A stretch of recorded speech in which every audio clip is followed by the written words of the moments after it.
Vamos ahora con nuestro siguiente invitado, Marcelo Espinel, subdirector de Fundación Ciudadanía y Desarrollo. ¿Cómo está? Bienvenido, Marcelo. Muy buenos días, Astrid, César y Fernando. Les agradezco por la invitación. Siempre es un gusto poder estar en Tropical. Así es. Bueno, el tema que trataremos el día de hoy es la crisis en la Asamblea. ¿Cómo usted observa ya otra denuncia puesta para el CAL? Ya es insostenible lo que está pasando con la presidenta de ese organismo, Guadalupe Llori. Bueno, como lo hemos mencionado en anteriores ocasiones en varios medios, esta crisis que hemos visto en la Asamblea Nacional, que se veía venir desde el primer día de instalación de la Asamblea Nacional, como usted bien menciona, ya es insostenible. Considero yo que incluso ya se notan actitudes antidemocráticas por parte de la presidenta de la Asamblea Nacional. Creo que es necesario comprender que aquí no solo podemos tener en cuenta los razonamientos jurídicos, sino también los políticos. Y es claro que existe una nueva composición de fuerzas en la Asamblea Nacional, y creo yo que por el bien de la institución es necesario que Guadalupe Llori se haga a un lado y que dé paso precisamente a que se pueda hacer la conformación de la comisión multipartidista que evalúe su gestión. Fernando Isú, en estos momentos. ¿Hasta qué punto, buenos días, hasta qué punto se puede sostener Guadalupe Llori en el poder y bajo qué vemos todo tipo de argucias, decisiones, parar sesiones, cancelarlas? Inclusive llegó a fingir que no escuchaba la votación de algunos asambleístas. ¿Hasta qué punto se puede sostener esto? Yo francamente no entiendo hasta qué punto lo va a hacer. Ayer yo veía con mucha sorpresa cómo en la sesión del CAL el secretario de la Asamblea Nacional señalaba que únicamente es facultad exclusiva de la Presidenta de la República el poder conocer denuncias presentadas en contra de la Presidenta de la Asamblea Nacional en contra de la Presidenta de la Asamblea Nacional. No sé si ustedes recuerdan... Y le pidieron que no opine al secretario. Exacto, y no sé si ustedes recuerdan el caso que se dio en la extinta ya Supercom, cuando teníamos ese titular de un medio de comunicación que decía Supercom falla a favor de Supercom en caso Supercom. Algo similar está sucediendo acá, en la cual la presidenta de la Asamblea Nacional se abstiene de conocer denuncia en contra de la presidenta de la Asamblea Nacional. Es un claro sinsentido que no está permitiendo que se pueda continuar con el trabajo de la Asamblea Nacional, y eso creo que es algo que los ecuatorianos no pedimos al momento en el cual nos acercamos a las urnas, y es claro que hoy por hoy la Asamblea Nacional no está representando a los ecuatorianos. En esa crisis de representatividad, señor Espinel, ¿qué daño nos puede causar a la democracia en corto plazo esta especie de hartazgo, estas estructuras debilitadas, esto de votar por alguien y una vez que llega al cargo pierde ese vínculo con el que lo eligió? Bueno, yo creo que aquí lo que estamos provocando ya no es que los ciudadanos sientan esta desconexión con los asambleístas, sino que están sintiendo una desconexión con la institución. No es que el día de hoy el ciudadano está diciendo, no, pero mi representante está haciendo bien las cosas y el problema es del representante tal. Desafortunadamente, ese tipo de actuaciones lo que hacen es afectar a la cohesión social. Y en un siguiente periodo de elecciones del ciudadano, cuando sepa que tiene que escoger asambleístas, ¿qué es lo que se le vendrá a la cabeza? ¿Para qué escojo asambleístas si es que ellos nunca se ponen de acuerdo? ¿Para qué escojo asambleístas si únicamente están en la bronca, en la negociación no transparente, en esta falta de representación hacia mis intereses, hacia mis necesidades? Entonces veamos cómo se está afectando ya a una institución, al que dentro de una democracia debería ser el primer poder del Estado. César Febres Cordero en estos momentos. Regresemos un poco al origen de este problema, o bueno, a una de las etapas anteriores, y es que la presidenta de la Asamblea, Guadalupe Llori, fue apelada en su presidencia, nunca dejó que esta apelación proceda, nunca abandonó la presidencia y se la dio a uno de los vicepresidentes para que asuma. Si se hubiera dado esto, si yo hubiera aceptado esto, ¿hubiéramos tenido ya una resolución mucho más temprana a esta crisis? Yo creo que probablemente sí. Lo que estamos también es frente a una un probable vacío dentro de la norma, y precisamente este vacío refiere a que, de acuerdo incluso a la interpretación del juez que acogió el periodo de medidas cautelares de Guadalupe Llori, para poder pasar a un proceso de evaluación se requiere la presentación de una denuncia. Pues de acuerdo a la interpretación que tiene Guadalupe Llori, el coordinador general jurídico, y este juez que acogió el periodo de medidas cautelares, el Pleno de la Asamblea Nacional no puede decidir por sí solo la conformación de una comisión multipartidista. Entonces, probablemente, si es que se hubiera apelado a la presidencia, habríamos ya tenido la conformación de esta comisión. Pero yo siempre trato de irme por este lado, Fernando, y es el hecho de que creo que debemos sopesar entre lo jurídico y lo político. Si es que el día de mañana se conforma esta comisión, nosotros sabemos que las cartas ya están echadas. Sabemos que esta comisión seguramente resolverá que Guadalupe Llori ha incumplido con las funciones y por ende es necesario removerla del cargo de presidenta de la Asamblea Nacional. Yo no sé qué pasaría si es que eso resuelve la Asamblea Nacional y se continúa con la presentación de acciones en el orden de la justicia ordinaria, en la justicia, para que de una u otra manera se trate de nulitar, se trate de suspender decisiones del legislativo y nuevamente afectando a la institución. Yo creo que se está llevando a un nivel de crisis de extremo en la institución que podría pues terminarse convirtiendo en este proceso de elecciones anticipadas. Marcelo, fuera de los errores que ha cometido o que pudo haber cometido Guadalupe Llori, ¿qué tanto sería de cierto estas voces que salen al interior de la Asamblea en la cual se señala que lo que se está haciendo con esta búsqueda de evaluación alcalde, de destitución de la presidente del organismo, es abrirle paso al correísmo? ¿Qué tan de cierto puede ser esto? Yo no lo descarto en lo absoluto. Yo creo que es una posibilidad muy, muy, muy real, porque también recordemos cómo se están llevando a cabo los procesos de fiscalización en la Asamblea Nacional, y es algo que denunciamos desde el Observatorio Legislativo. Para resumirlo brevemente, en las últimas reformas a la Ley Orgánica de la Función Legislativa, se estableció que el tratamiento de los juicios políticos deberá ser acorde a su orden de presentación. Y uno de los mayores problemas se ha dado en las últimas semanas precisamente porque no está en los siguientes juicios políticos a tratar el pedido de juicio político en contra de los consejeros de Participación Ciudadana y Control Social.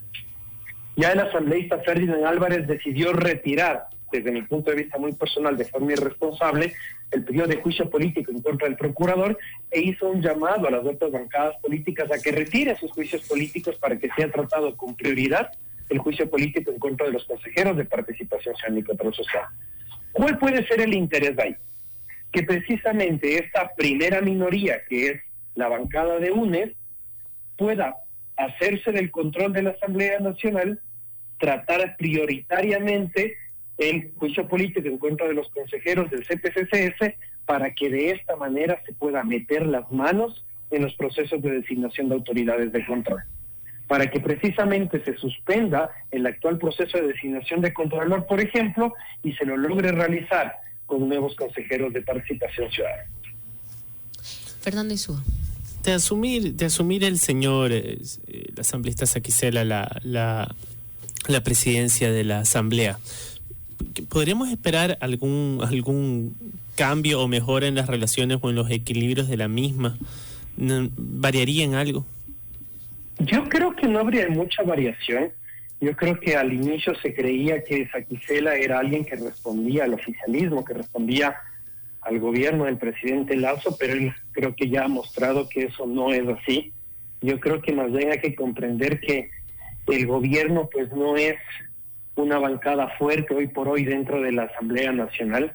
En el mejor de los casos ha llegado a tener entre 25 a 29 votos frente a precisamente esta nueva facción que se estaría conformando entre los asambleístas de UNES, los asambleístas del PSC y estos asambleístas que se han separado de Pachacutic.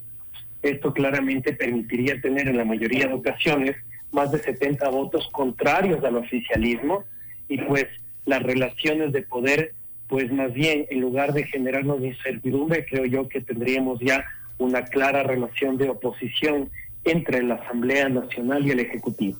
Esto no es malo dentro de una democracia. Hay que recordar también, pues, que dentro de las democracias existen controles cruzados de poderes. Sin embargo, pues estos controles cruzados de poderes, si no se ejercen de forma responsable y únicamente buscan entorpecer las labores del Ejecutivo, pues claramente no permite que se pueda avanzar con la satisfacción de necesidades de los ciudadanos. Pero si bien esto para las democracias puede ser bueno, ¿no? Tener algún punto de diferencia, el presidente ha cortado comunicación con la Asamblea Nacional, con el Legislativo. ¿Eso qué tan democrático puede llegar a ser? Eso yo creo que no solo contrario a la democracia, es irresponsable, ¿sí? Y eso hay que decirlo tal y como es. Dar un mensaje a la ciudadanía en el sentido de que va a gobernar sin la Asamblea y lo hará únicamente a través de decretos ejecutivos es irresponsable y es creer que los ciudadanos somos ingenuos y que no conocemos el funcionamiento del Estado. ¿Cómo se pretende, por ejemplo, cambiar un sistema penal de cara a poder garantizar una mejor y mayor persecución hacia el cometimiento de delitos a través de decretos, cuando realmente lo que es necesario probablemente sea hacer reformas en el Código Orgánico Integral Penal? ¿Cómo se pretende, por ejemplo, promover la creación o la exención de tributos si es que esto no puede hacerse a través de decretos, si no es necesario precisamente que el presidente presente un proyecto de ley ante la Asamblea Nacional? O incluso cómo se puede promover mayor empleo a través de políticas de flexibilización laboral si es que no se reforma precisamente toda la normativa referente a derechos laborales, así como también modalidades de trabajo, que es una competencia de la Asamblea Nacional. Entonces, yo creo que es irresponsable por parte del presidente este tipo de discursos que claramente, pues tal vez tengan fines únicamente en el ámbito del marketing político. Pero ¿qué posibilidad hay de tener una democracia funcional después de la eventual salida, si es que se da, de Guadalupe Llori, con lo que tenemos? Porque el gobierno nacional habla de diálogo y ha hecho un cambio ministeriales positivos en ese sentido, pero habla de diálogo y hasta ahora no ha aceptado que le modifiquen de manera importante ningún proyecto de ley, o que no pase o que pase por el Ministerio de la Ley, pues no acepta modificaciones grandes. Tienes a UNES, que hace unos meses decía que no era golpismo, pero querían que se vaya al gobierno, sea por el 130, o sea porque llama a muerte cruzada. Tienes a un PSC que tiene un historial de conflicto con el gobierno y que se desparrama hacia el tema del Consejo de Participación Ciudadana.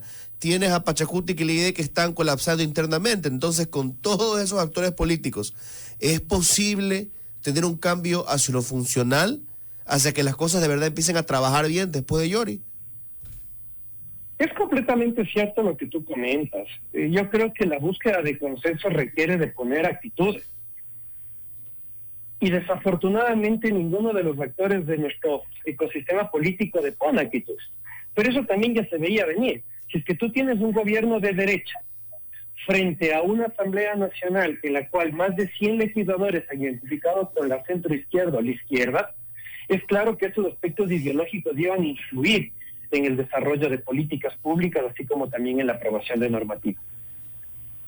En ese sentido, creo que es importantísimo que, si es que nosotros vamos a estar frente a una nueva composición de la Asamblea Nacional y el gobierno ha manifestado que con el cambio en el Ministerio en este caso de gobierno, van a buscar acercamientos con la Asamblea Nacional, los acuerdos se realicen de forma transparente, que los acuerdos se hagan sobre la mesa y que de esta manera pues se ponga por encima el interés de todos los ecuatorianos y no los intereses políticos partidistas o peor aún, intereses personales. Intentar gobernar para lograr un acuerdo. Bueno, luego de que hay sectores de la Asamblea que han sido acusados por parte del gobierno de corrupción, de haber pedido favores a cambio de, y diversos acusaciones, un cruce de fuego ahí que se ha dado entre el presidente y la Asamblea Nacional. Intentar tender puentes, intentar lograr un acuerdo, pero ¿en qué debería ceder el gobierno nacional para garantizar un mínimo de gobernabilidad con la Asamblea Nacional? Yo creo que tal vez se podría ceder en cuál es la visión del país y cómo poder llegar a ella, ¿no? Yo creo que hay aspectos, sobre todo en materia económica, en materia de flexibilización laboral, que tienen que ser acordados con los gremios y también con las organizaciones políticas. Yo más bien también creo que es necesario hablar sobre cuáles son las líneas rojas, en qué no se debe ceder. Y probablemente lo que no se tiene que ceder es precisamente en aquellos casos de indultos o amnistías a favor de personas que han sido sentenciadas por casos de corrupción, y tampoco se puede ceder en los procesos de designación de autoridades de control. Yo creo que los ecuatorianos estamos cansados del reparto, y precisamente eso es algo que el gobierno propuso durante su campaña y que tiene que tratar de evitar. ¿Cómo observa, ya para finalizar con esta pregunta, la anunciada consulta popular por el gobierno nacional? Bueno, la consulta popular ha sido utilizada por todos los últimos gobiernos, incluso como una moneda de búsqueda de legitimidad en determinado momento. Creo que es importante que si el gobierno va a ir por una consulta popular, considere aspectos como, por ejemplo, que no se busquen estas preguntas de relleno de cara a que los ciudadanos simplemente vayamos a las urnas con esos discursos de 7 veces sí, que los ciudadanos no vayamos a las urnas a responder preguntas que tienen anexos de varias páginas con la letra pequeña que tal vez no todos los ciudadanos comprenden, pero que también tengan en cuenta que actualmente la popularidad del gobierno no es la más alta y que precisamente esa consulta popular le puede jugar en contra. Recordemos también consultas populares como las de 1994, que precisamente tuvieron el rechazo de la ciudadanía porque la coyuntura política hacía que la ciudadanía no confíe precisamente en el gobierno de ese entonces. Marcelo, agradecerle por haber estado junto a nosotros aquí en la mañana en RTP. Siempre a las órdenes, que pasen muy bien. Hasta luego. Muchísimas gracias.